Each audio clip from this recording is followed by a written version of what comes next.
کہ سیدہ خدیجہ رضی اللہ عنہا جیسی جانثار اور غم گسار رفیقہ حیات دنیا سے رخصت ہو گئیں۔ ان کی وفات نبوت کے 10ویں سال ماہ رمضان میں ہوئی۔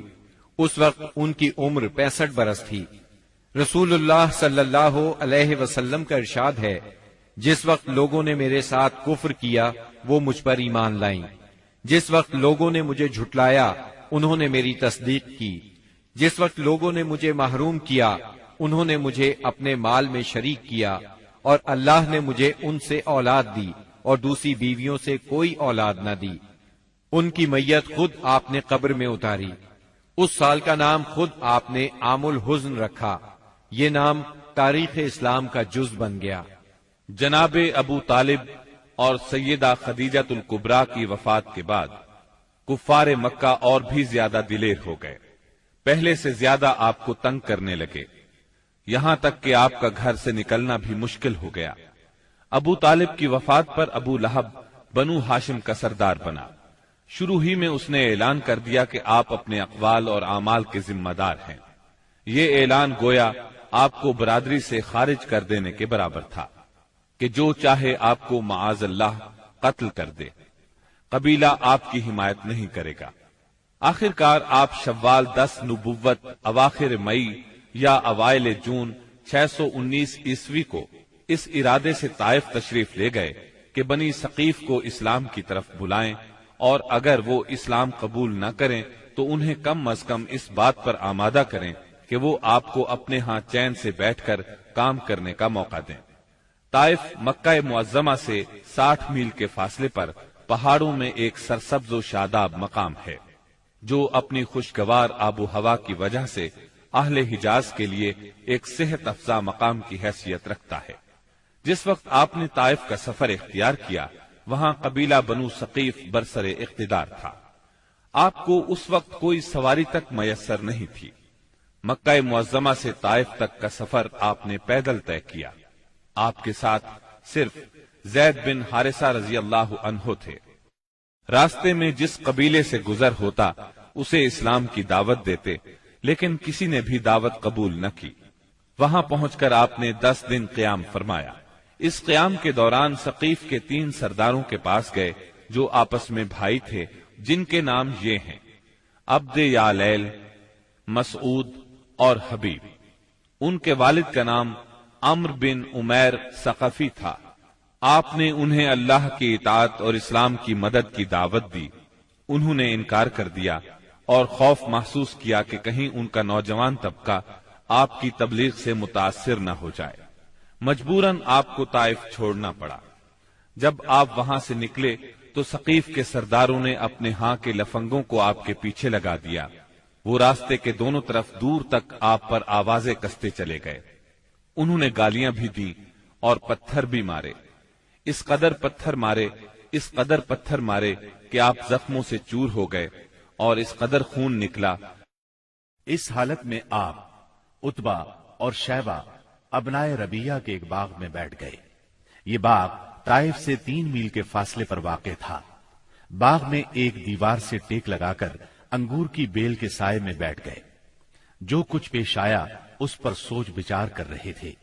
چنانچہ آپ نے ایک رقت انگیز دعا فرمائی جو دعائے مستضعفین کے نام سے مشہور ہے، جس کا مفہوم یہ ہے: الہی میں تجھ سے اپنی کمزوری و بے بسی اور لوگوں کے نزدیک اپنی بے قدری کا شکوہ کرتا ہوں۔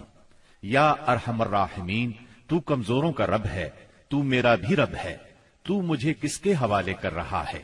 کیا کسی بیگانے کے جو میرے ساتھ تندی سے پیش آئے، یا کسی دشمن کے جسے تو نے میرے معاملے کا مالک بنا دیا ہے؟ اگر مجھ پر تیرا غضب نہیں ہے تو کوئی پرواہ نہیں، لیکن تیری عافیت میرے لیے زیادہ کشادہ ہے۔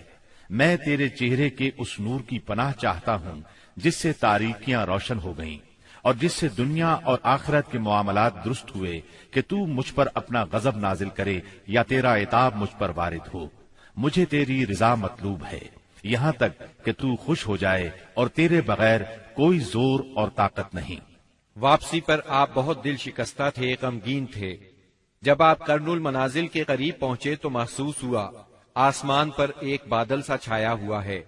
نظر اٹھائی تو جبرائیل علیہ السلام سامنے تھے۔